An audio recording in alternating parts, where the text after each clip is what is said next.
Hi అండి, అందరికీ నమస్తే. Welcome back to Bhavya's kitchen. ఈరోజు మన వీడియోలో వెనీలా స్పాంజ్ కేక్ చేసి చూపిస్తున్నానండి. ఈ వెనీలా కేక్ ఇంట్లోనే చాలా సింపుల్గా, ఈజీగా, అలాగే ఓవెన్ లేకపోయినా సరే, బేటర్ లేకపోయినా సరే కూడా బయట కొన్న కేక్ లాగా ఏ విధంగా తయారు చేయాలో ఇప్పుడు వీడియోలో చూపిస్తున్నాను. చూసేయండి. ఈ కేక్ చేయడం మీరు ఫస్ట్ టైం ట్రై చేసినా కూడా ఈ వీడియో చూసి కేక్ సింపుల్గా తయారు చేసేసుకోవచ్చు. ఈ విధంగా చేసుకుంటే కేక్ చాలా సాఫ్ట్గా, ఫ్లఫీగా, స్పాంజీగా వస్తుంది. ఒకసారి ఈ విధంగా ట్రై చేయండి.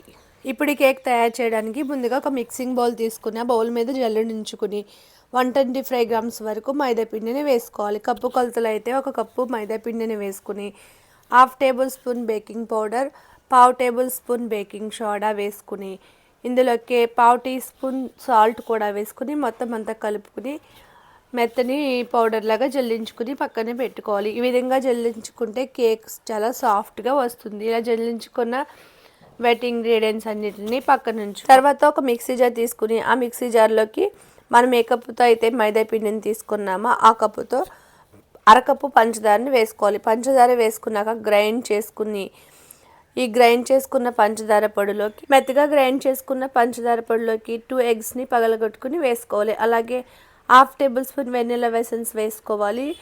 ఇందులోకి మనం ఏ కప్పుతో అయితే మైదా పిండి తీసుకున్నామో ఆ కప్పుతో 1/2 కప్పు ఆయిల్ని వేసుకోవాలి. మీ దగ్గర బటర్ ఉంటే బటర్ వేసుకోవచ్చు. బటర్ లేకపోతే కనుక సన్ఫ్లవర్ ఆయిల్, ఎటువంటి ఫ్లేవర్లెస్ ఆయిల్ అయినా వేసుకోవచ్చు. వేరుశనగ నూనె, నువ్వుల నూనె అలా తీసుకోకూడదు. సన్ఫ్లవర్ ఆయిల్ ఉంటే సరే ఫ్లేవర్ లేని ఆయిల్ వేసుకుని మెత్తగా గ్రైండ్ చేసుకుని తీసుకోవాలి. ఇలా మిక్సీలో వేసుకున్న మిశ్రమం అంతా మెత్తగా గ్రైండ్ చేసుకుని తీసుకోవాలి. చాలా ఫ్లఫీగా, సాఫ్ట్గా నేను చూపిస్తున్నాను కదా, ఈ విధంగా ఎంతవరకు గ్రైండ్ చేసుకుని తీసుకోవాలి. 2-3 నిమిషాల పాటు గ్రైండ్ చేస్తే మధ్య మధ్యలో పల్స్ మూడిస్తూ గ్రైండ్ చేస్తే మెత్తగా గ్రైండ్ అయిపోతుంది. ఇప్పుడు మనం ముందుగా జల్లెడ పట్టించుకున్నాం కదా, వెట్ ఇంగ్రీడియంట్స్ అన్నిటిని ఒకసారి తీసుకుని అందులోకి మనం గ్రైండ్ చేసి పెట్టించుకున్న ఈ ఎగ్ పంచదార మిశ్రమాన్ని ఆ పిండిలోకి వేసుకుని కలుపుకోవాలి. పిండిలోకి వేసుకుని బాగా కలుపుకోవాలి. ఎక్కడైనా మీకు పిండి కన్సిస్టెన్సీ గట్టిగా అనిపిస్తే కనుక 2 టేబుల్ స్పూన్స్ వరకు పాలు వేసుకోవాలి. కాచి చల్లార్చిన పాలు వేసుకుని కలుపుకుంటే పిండి చాలా సాఫ్ట్గా వస్తుంది. బేటర్ లేకపోయినా మిక్సీ జార్లో వేసుకున్నాక ఆ మిశ్రమాన్ని అంతటిని ఈ విధంగా కట్ అండ్ ఫోల్డ్ మెథడ్లో కలుపుకోవాలి. అవసరం అనుకుంటే 2 టేబుల్ స్పూన్స్ వరకు కాచి చల్లార్చిన పాలు వేసుకోవాలి.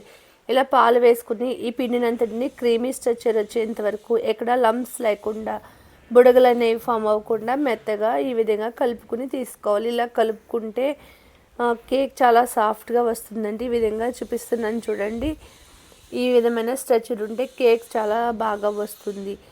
ఇలా కలుపుకుని పక్కన పెట్టుకున్న తర్వాత మీరు ఏ గిన్నెలో అయితే కేక్ తయారు చేస్తున్నారో ఆ గిన్నెలో కొద్దిగా ఆయిల్ అప్లై చేసి కొద్దిగా మైదా పిండి వేసుకుని ఆ గిన్నె అంతా డస్ట్ చేసుకోవాలి. మీ దగ్గర బటర్ పేపర్ ఉంటే కనుక బటర్ పేపర్ వేసుకుని తీసుకోవచ్చు. లేకపోతే కనుక ఆయిల్ అప్లై చేసి మైదా పిండి వేసి కూడా చేసుకోవచ్చు. కేక్ ఊడొచ్చేస్తుంది. ఇలా ఆయిల్ అప్లై చేసిన తర్వాత నేను మైదా పిండి వేయకుండా బటర్ పేపర్ వేస్తున్నానండి. అలా కూడా చాలా సింపుల్గా వచ్చేస్తుంది. ఎక్కడ గిన్నె అనేది మాడకుండా ఉంటుంది. ఇలా వేసుకున్నాక స్టవ్ మీద ఒక నాన్ స్టిక్ కడాయి పెట్టుకుని కడాయి ఫ్రీ హీట్ చేసుకుని తీసుకోవాలి 1 నిమిషం పాటు. మీ దగ్గర నాన్ స్టిక్ కడాయి లేకపోతే కనుక అల్యూమినియం గిన్నెలో అయినా చేసుకోవచ్చు. ఆ గిన్నెలోకి కొద్దిగా సాల్ట్ కానీ ఇసుక కానీ వేసుకుని అడుగున అంతా లేయర్గా అప్లై చేసుకుని దానిపైన స్టాండ్ పెట్టుకుని ఈ విధంగా కేక్ బ్యాటర్ అంతా గిన్నెలోకి వేసుకుని ఒకసారి ట్యాప్ చేసుకుని ఆ గిన్నెని ఆ స్టాండ్ మీద పెట్టేసుకుని ఉంచుకోవడమే. ఇలా పెట్టుకున్నాక స్టవ్ని సిమ్లో ఉంచుకుని 45 మినిట్స్ టు 35 మినిట్స్ వరకు పడుతుందండి. సిమ్లో పెట్టుకుని కేక్ని ఉడికించుకోవాలి. కేకు ఎంత టైంలో ఉడికిపోతుందని కరెక్ట్గా చెప్పలేమండి. మనం తీసుకునే క్వాంటిటీని బట్టి, కేక్ తయారవడాన్ని బట్టి ఉంటుంది. మనం ఇలా ఫ్రీ హీట్ చేసుకున్న దాంట్లోకి పెట్టుకుని కేక్ని 45 మినిట్స్ తర్వాత చూసుకుంటే కేక్ చూడండి చాలా సాఫ్ట్గా ఫ్రీగా కుక్ అయిపోయింది. ఈ విధంగా చేసుకున్న కేక్ని మీరు న్యూ ఇయర్కి కానీ, ఇప్పుడు క్రిస్మస్ కానీ, సెలబ్రేషన్స్ కానీ ఈ విధంగా కేక్ తయారు చేసుకుంటే కనుక సూపర్గా ఎంజాయ్ చేస్తారు. అలాంటి tasty, softy and fluffy cake తయారైపోయింది.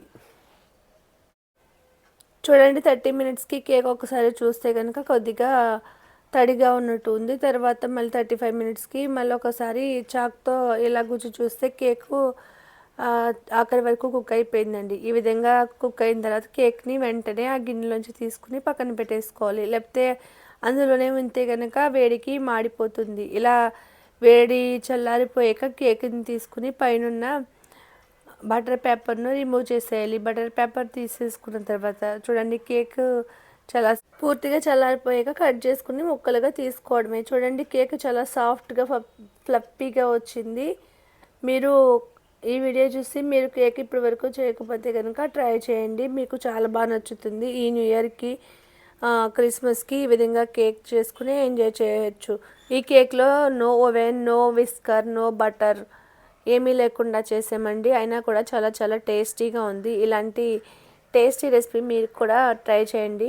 మీకు ట్రై చేసాక ఎలా వచ్చిందో నాకు కామెంట్ చేయండి. అలాగే ఫస్ట్ టైం కనుక నా వీడియోలను చూస్తున్నట్లయితే ప్లీజ్ సబ్స్క్రైబ్ చేసుకోండి. పక్కనున్న బెల్ ఐకాన్ని ప్రెస్ చేయండి. అలాగే మీ ఫ్రెండ్స్ అండ్ ఫ్యామిలీ మెంబర్స్కి ఈ వీడియోని షేర్ చేసి లైక్ చేయడం మర్చిపోకండి. Thanks for watching.